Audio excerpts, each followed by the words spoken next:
Hello friends, welcome to Bella's home cooking. இன்றைக்கி நம்ம சேனலில் நல்ல க்ரீமியாக ஸ்பைஸியாக ரொம்ப டேஸ்டான சிக்கன் கிரேவி, சப்பாத்தி, பரோட்டா, நான், இட்லி, தோசை, சாதத்தோட சாப்பிட்றதுக்கு ரொம்ப சூப்பராக இருக்கும். வாங்க எப்படி பண்ணுறதுன்னு பார்க்கலாம். 1/2 கிலோ சிக்கன் கட் பண்ணி க்ளீன் பண்ணி எடுத்திருக்கேன். இதுக்கு ஒரு மசாலா ரெடி பண்ணிடலாம். 1 கப் அளவு 2 பெரிய வெங்காயம், 1.5 இன்ச் அளவு இஞ்சி, 4-5 பல் பூண்டு, 1/4 டீஸ்பூன் மஞ்சள் தூள், காரத்துக்கேற்ப 2-3 டீஸ்பூன் மிளகாய் தூள். நான் அன்னைக்கு காரம் குறைவான காஷ்மீரி மிளகாய் தூள் எடுத்திருக்கேன். 2 டீஸ்பூன் மல்லித்தூள், 1/2 டீஸ்பூன் கரம் மசாலா, பட்டை, கிராம்பு, ஏலக்காய் சம அளவில் பொடிச்சது. ஹோல் கரம் மசாலாவாக இருந்தால் 3/4 டீஸ்பூன்லேருந்து 1 டீஸ்பூன் வரைக்கும் சேர்த்துக்கலாம்.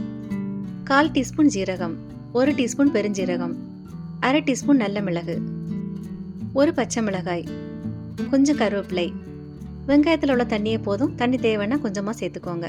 எந்த அளவு விழுது அரைக்க முடியுமோ அந்த அளவில் விழுது அரைச்சி எடுத்துக்கலாம். நம்ம எடுத்து வச்சிருந்த சிக்கனோட சேர்த்துக்கலாம். 1/3 கப்லேருந்து 1/2 கப் வரைக்கும் கெட்டியான தயிர். அதிகம் புளிக்காத தயிர் எடுத்திருக்கேன். தேவையான அளவு கல்லுப்பு சேர்த்து நல்லா கலந்து விட்டுக்கோங்க. இதில் 3 டேபிள் ஸ்பூன் அளவு தேங்காய் எண்ணெய். தேங்காய் எண்ணெய் பொதுவாக சிக்கனுக்கு ரொம்ப நல்லா இருக்கும். சேர்த்து நல்லா கலந்து விட்டுக்கலாம். உங்கள்கிட்ட தேங்காய் எண்ணெய் இல்லைன்னா உங்களுக்கு விருப்பப்பட்ட எண்ணெய் சேர்த்துக்கோங்க. இந்த கிரேவிக்கு வதக்க வேண்டிய தேவையில்லை. ஸ்டவ் ஆன் பண்ணி மிதமான தீயில நல்லா கொதிச்சு வரட்டும். நல்லா கொதிச்சதுக்கு அப்புறமா ரொம்ப குறைவான தீயில மூடி வச்சு வேக வச்சிடலாம். இந்த கிரேவிக்கு ரொம்ப முக்கியமே ஸ்லோ குக்கிங் தான். அப்பப்போ திறந்து கலந்து விட்டுக்கோங்க. ரொம்ப குறைவான தீயில இந்த மசாலால வெந்து வரும்போது டேஸ்டே வேற லெவல்ல இருக்கும். திரும்ப ஒரு 15 நிமிஷம் போல ஆயிருக்கு. தண்ணி எல்லாம் நிறைய விட்டு வந்திருக்கு. குழம்பு அப்படியே கிரீமியா இருக்கு. சிக்கன் எடுத்து பிச்சு பார்த்துடலாம். நல்லா சாஃப்டா மாவு மாதிரி வந்திருக்கு.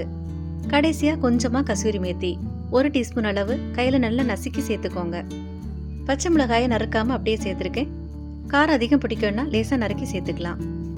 கடைசியா கசூரி மேத்தி, பச்சை மிளகாய் சேர்க்கும் போது குழம்பு நல்ல ஒரு வாசனையா இருக்கும். உங்கள்கிட்ட கசூரி மேத்தி இல்லைன்னா கடைசியா கொஞ்சம் மல்லி இலை தூவி ஆஃப் பண்ணிருங்க. ஒரு தடவை இந்த மாதிரி செஞ்சு பாருங்க, ரொம்ப டேஸ்டா இருக்கும். உங்களுக்கு இந்த வீடியோ பிடிச்சிருந்தா லைக் பண்ணுங்க, ஷேர் பண்ணுங்க. பெல்லாஸ் ஹோம் குக்கிங் சேனலுக்கு சப்ஸ்கிரைப் பண்ணுங்க. தேங்க்யூ.